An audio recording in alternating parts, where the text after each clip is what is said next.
Nakakainis. Umalis pa rin si Celine kahit anong pakiusap ko. Eto naman, pagbigyan mo na yung bata. Buti nga nag-stay siya ng matagal dito eh. Pero in fairness sa'yo effective yung acting mo. Paano naging effective? Umalis din siya. Puwisit talaga yung bitinang yan. Ang arte kasi niya eh. Kung pumayag lang sana siya, di sana naghahati na kami ngayon sa panahon ni Celine. At hindi na ako nagbibilang kung ilang oras pa siya magtatagal dun sa babaeng yun.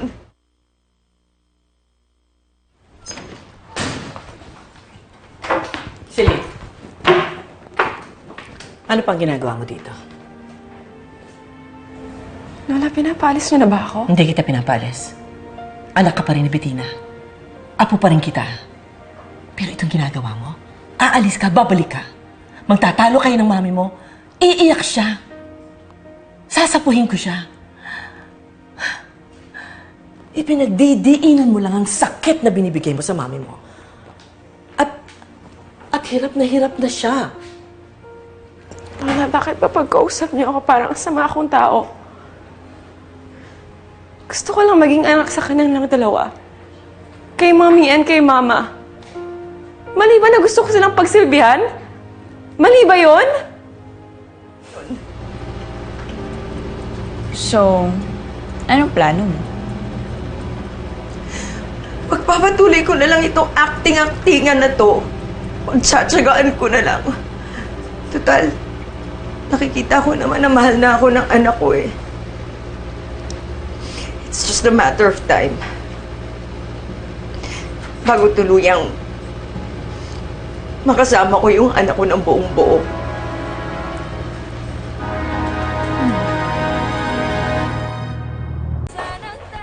Celine!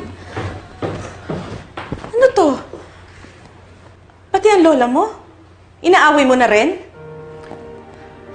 Alam mo, sabi ko na nga ba masyado ka na naiimpluwensya ng Josephine na yan. Pati ang lola mo, hindi mo na nire-respeto. Mami, nirespeto ko si Lola. Gusto ko lang marinig niyo yung side ko. Gusto ko marinig mo. Mami, mahal kita. Mahal ko kayong pamilya ko.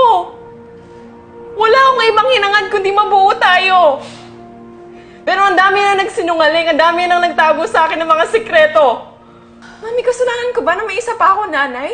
Na si Tita Josephine yun? Masama siyang tao, Celine. Please, don't you ever forget that. She almost killed me. She almost killed you. But she's still my mother. Nakita mo naman kung paano siya nagbago, di ba? Mami, kung itatakwil ko siya, para ko na rin siyang pinatay. Magiging kriminal ako nun katulad niya. Pero iba ako sa kanya dahil sa inyo. Tinuruan niyo ako magmahal. Tinuruan niyo ako magpakabait. Magpatawad. Kayo yun. Mami, ginagawa ko lang yung tinuturo niyo sa akin. I know it's hard to forgive her. At hindi ko kaya pipilitan, Mami.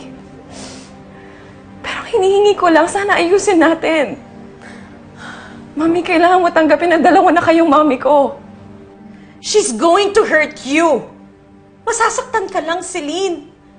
Kung umaasa ka na mamahalin ka niya katulad ng pagmamahal ko sa'yo, mabibigo ka lang, masasaktan ka lang niya. Masaktan na akong masaktan, Mami. At least I took the chance. Kaya nga I'm asking you to give her that chance to be my mother.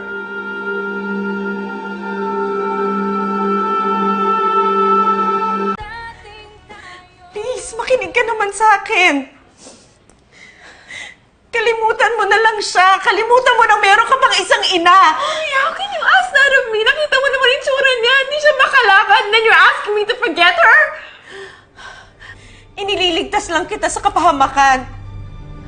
Celine, maawa ka naman. Ako ang mami mo. Kung kinakailangan, Celine, dodoblehin ko ang pagmamahal ko sa'yo para lang hindi mo na siya hanap-hanapin.